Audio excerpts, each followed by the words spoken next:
Halo teman-teman sekalian, selamat berjumpa kembali dalam channel saya. Semoga teman-teman dalam keadaan sehat walafiat. Nah, pada kali ini saya akan memberikan sedikit penjelasan tentang bagaimana dan dari mana sih untung atau labanya seorang kontraktor tuh dalam proyek konstruksi.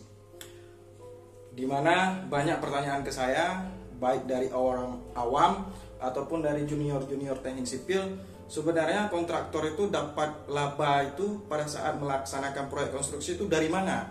Sedangkan si kontraktor ini di dalam kontrak pada saat melakukan penawaran tender, dia sudah ditentukan harga satuan pekerjaannya itu berapa. Jadi secara asumsi, secara analisa kita akan bertanya, misalnya untuk pekerjaan ini sudah ditentukan dalam kontrak dia itu 100.000 per 1 meter. Nah, dari mana dia dapat laba sedangkan dia sudah dibayar segitu? Jadi saya jelaskan seperti ini. Saya kasih contoh, misalnya dalam suatu pekerjaan pemasangan batu bata dinding. Jadi misalnya dalam 1 meter luas, di dalam harga satuan kontrak si kontraktor ini, dia dibayar 1 meter luas itu 100.000. Jadi di dalam 100.000 itu terdapat komponen untuk material dan upah kerja. Jadi si kontraktor ini dia pada saat merealisasikan ataupun mengeksekusi pekerjaan itu di lapangan, kemungkinan dia bisa mengerjakan itu dengan harga satuannya itu kurang dari 100.000 dan bahkan lebih, bisa jadi dari 100.000 itu. Jadi seandainya dia bekerja itu kurang dari 100.000, maka dia mendapatkan laba selisih daripada 100.000 itu per 1 meter luas. Tetapi apabila dia melaksanakan pekerjaan itu lebih daripada harga satuannya 100.000, maka otomatis rugi sudah di depan mata dia. Jadi seperti ini contoh. Nah, sahabat sekalian, untuk lebih jelas detailnya bisa dilihat di seperti ini. Bahwasanya apabila kontraktor mendapatkan harga satuan dalam 1 meter luas pasangan dinding batu bata, misalnya adalah katakanlah 100.000 dalam 1 meter luas. Nah, di dalam 100.000 itu terdapat upah dan material. Biasanya upah itu adalah 20%, katakanlah 20.000, dan material itu adalah 80%, katakanlah 80.000. Nah, di dalam upah dan material ini, di dalam material terdapat komponen beberapa material untuk membentuk satu pekerjaan itu. Berarti di sini ada semen, batu bata, dan pasir.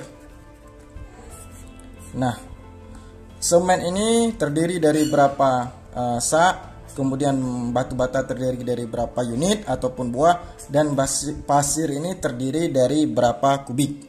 Nah, yang jadi pertanyaan dan yang jadi nilai analisa kita adalah untuk mencapai ataupun untuk mendapatkan laba dalam suatu pekerjaan itu, berarti si kontraktor harus mendapatkan upah pekerja dalam 1 meter luas itu lebih kecil dari 20.000. Oke? Kemudian dari segi material pun dia harus mendapatkan lebih kecil dari 80.000. Nah, apabila ini dapat dan tercapai, maka selisih antara 100.000 inilah laba si kontraktor. Nah, jadi bisakah 20.000 ini lebih kurang? Bisa saja, dan bisa lebih, tergantung kepada kondisi dan kebiasaan indeks nilai upah di lokasi tersebut. Dan ini material. Di sini banyak faktor yang membentuk daripada material ini. Yang pertama adalah bentuk daripada material, yang kedua adalah akses ataupun mobilisasi material, dan yang ketiga adalah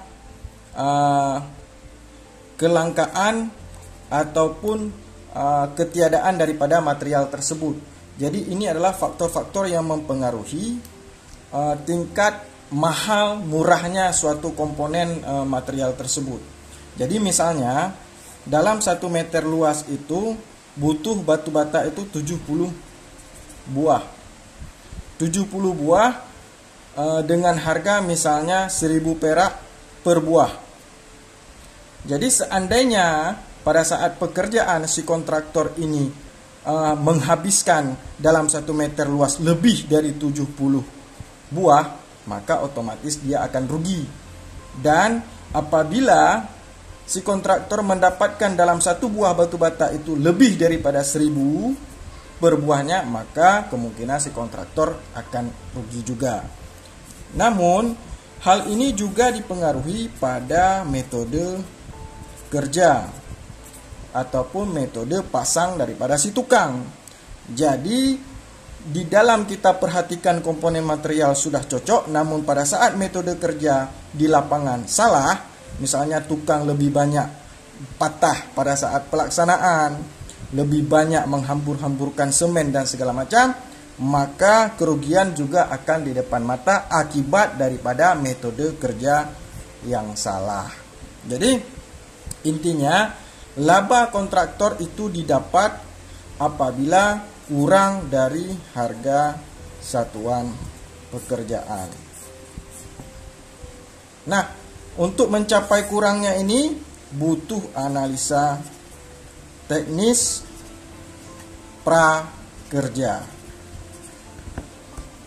Jadi kalau ditanya kenapa seorang ataupun satu perusahaan kontraktor itu rugi, berarti dia tidak melakukan analisa teknis prakerja. Atau bisa jadi pertengahan itu terjadi force majeure, antara lain kenaikan harga akibat krisis moneter, bencana alam dan segala macam. Namun itu bukan faktor rugi, melainkan itu adalah force majeure, keadaan kahar, dan punya rule tersendiri dalam menyelesaikan permasalahan itu. Baik rekan-rekan sekalian, saya kira penjelasan sederhana ini demikian. Apabila ini bermanfaat, silahkan di-share dan di-subscribe. Terima kasih.